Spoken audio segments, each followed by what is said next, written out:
ஒரு அழகான காட்டுல சோனா அப்படிங்கிற குருவி வாழ்ந்துட்டு வந்துச்சு. சோனா குருவிக்கு 2 குழந்தைங்களிலே விளாட்ன மீனா ரொம்பவே நல்ல குணம் கொண்டவளா இருந்தா. அவ உண்டு அவ வேலை உண்டு அப்படின்னு வாழ்ந்துட்டு இருந்தா. அவளோட அண்ணனான ராணா ரொம்பவே குறும்புத்தனம் கொண்டவனாகவும் அடுத்தவங்க பொருளுக்கு ஆசைப்படுற பேராசக்காரனாகவும் இருந்தான். மீனாவோ அவளோட குடும்ப கஷ்டத்துலையும் தான் 2 குழந்தைங்களையும் நல்லா படிக்க வைக்கணும் அப்படின்னு நினைச்சா. அதனால தினமும் பக்கத்து ஊர்ல இருக்க ஸ்கூலுக்கு தன் குழந்தைங்கள படிக்கிறதுக்காக அனுப்பி வைப்பா. இந்த மாதிரி ஒரு நாள் குழந்தைங்க 2 பேரும் ஸ்கூலுக்கு போறப்போ அந்த காட்டுல வாழ்ற காது அப்படிங்கிற ஒரு பேராசை கொண்ட காகம் பார்த்துச்சு. ஆஹா, என்னது இது? குழந்தைங்கெல்லாம் இந்த வழியா ஸ்கூல் போறாங்க அப்படின்னா சரி, நம்மளுக்கு அடுத்த வேலை தயாராயிட்டு. எப்படியாச்சும் இந்த குழந்தைங்களை கடத்தி நம்ம சர்க்கஸ்ல வித்தோம்னா நம்மளுக்கு நிறைய லாபம். இப்படி யோசிச்ச காது குழந்தைங்க ஸ்கூல் விட்டு வர்ற வழியில அவன் குழந்தைங்களை கவர்ற மாதிரி ஒரு பெரிய சாக்லேட்டை போட்டான். இதை பார்த்து ராணாவோ சுவையான சாக்லேட்டை சாப்பிட்றதுக்காக அந்த பக்கமா கீழே இறங்கினான். ஆனா இது எதுவுமே தெரியாத மீனும் வீட்டை நோக்கி பறந்துட்டு இருந்தா. சுவையான சாக்லேட்டை சாப்பிடலான்னு ராணா கீழே குமிஞ்சான். டேய் தம்பி, இந்த சாக்லேட் மண்ணில் கிடக்கு, இதை நீ சாப்பிடாத, இதனால உன் உடம்புக்கு கேடு வந்துடும்.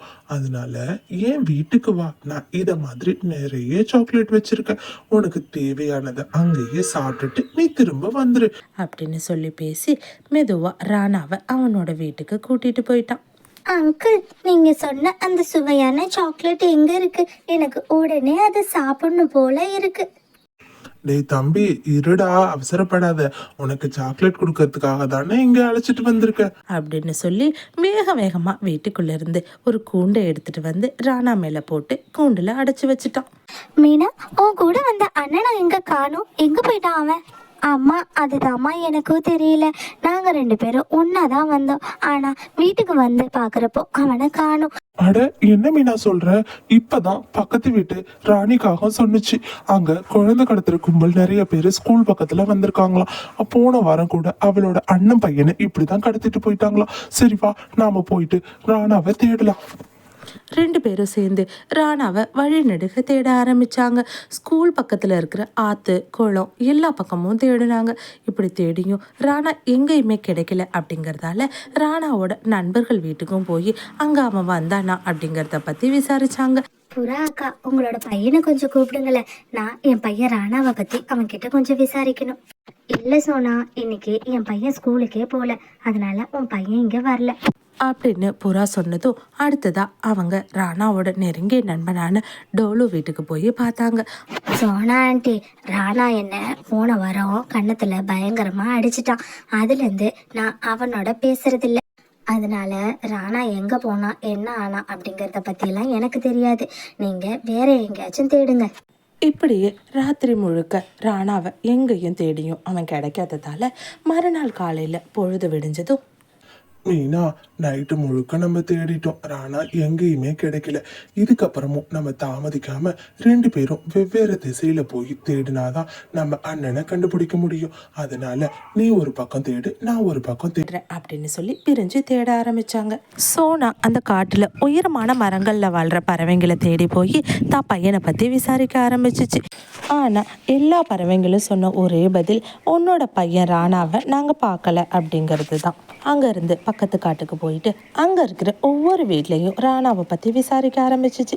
பாப்பா, நீ சொல்ற மாதிரி இந்த காட்டுல சர்க்கஸுக்கு பறவைங்களை திருடி விற்கிற ஒரு திருட்டுக்காகவும் வாழ்ந்துட்டு இருக்கு. அந்த திருட்டுக்காகவும் எதையும் நேற்று மறைச்சு எடுத்துட்டு போனதை நான் பார்த்தேன்.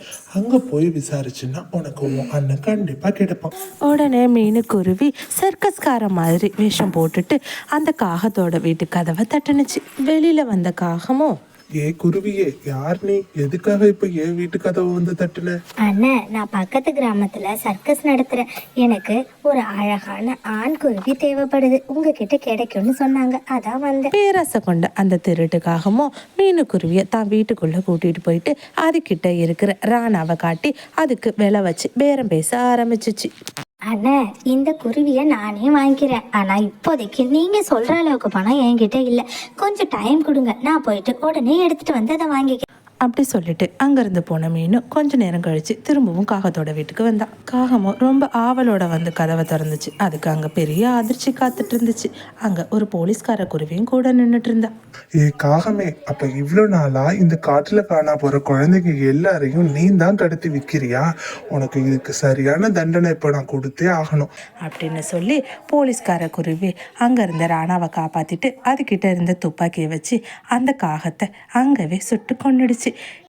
அதுலேருந்து அந்த காட்டில் இருக்கிற எல்லா குழந்தைங்களும் ரொம்பவே சந்தோஷமாக வாழ்ந்தாங்க. இதுக்கு தான் குழந்தைங்களா சொல்கிறது, நமக்கு தெரியாதவங்க எது கொடுத்தாலும் நாம் வாங்கி சாப்பிடக்கூடாது. இந்த ஸ்டோரி உங்களுக்கு பிடிச்சிருந்துச்சுன்னா லைக் பண்ணிவிட்டு இதே மாதிரி நிறைய ஸ்டோரி பார்க்க நம்ம சேனலையும் சப்ஸ்கிரைப் பண்ணிவிடுங்க.